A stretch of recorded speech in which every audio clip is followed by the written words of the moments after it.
unshakable identity. If you know me, you know I'll preach identity all day long, because I have come to realize that every discomfort, every issue that we have, every burden comes down to identity. Who we are, who we see ourselves as.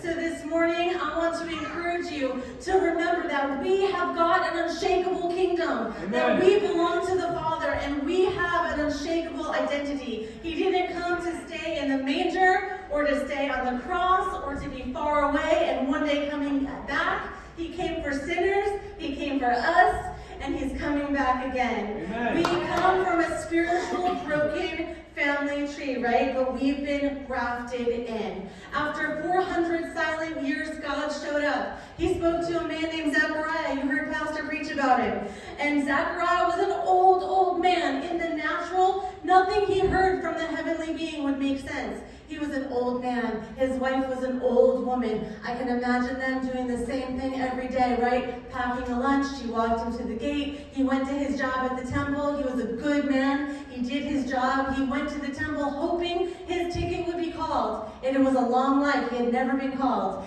And this was his lucky day. He gets there, and God had a perfect plan for him. And in a moment, God spoke, and his identity changed from an old man doing his job to a man chosen to be the father of John the Baptist, who will announce Jesus.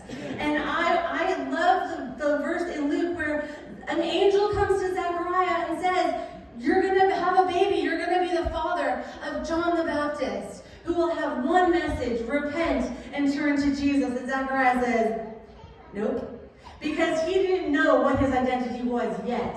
But after being in the presence of God, and be quiet for a little while, he learned, yes, I will do what God says, and my baby's name will be John. And he spoke in his God-given identity. Joseph is another father in this beautiful Christmas story. He's a good man. He's a blue-collar carpenter. He fell in love with Mary. He liked her smile. She made him laugh. I don't know. And he said he's going to marry her. And then an angel comes to him, and then she comes to him and says, I'm going to have a baby. He's like, that's not my baby, so I don't know what we're going to do here. And sadly, the word tells us he very kindly said, I'm going to end this. I'm trying to do the right thing in life. I can't do this right now.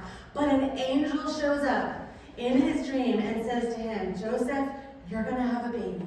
You're going to name him Jesus. And you know what the word tells us?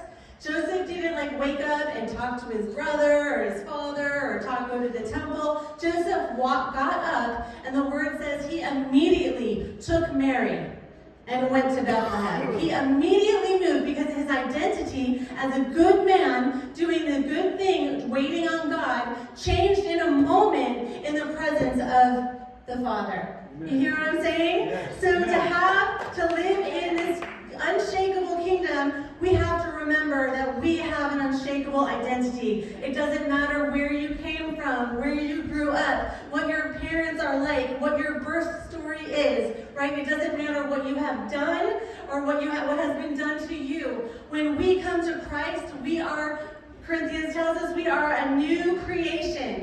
The old is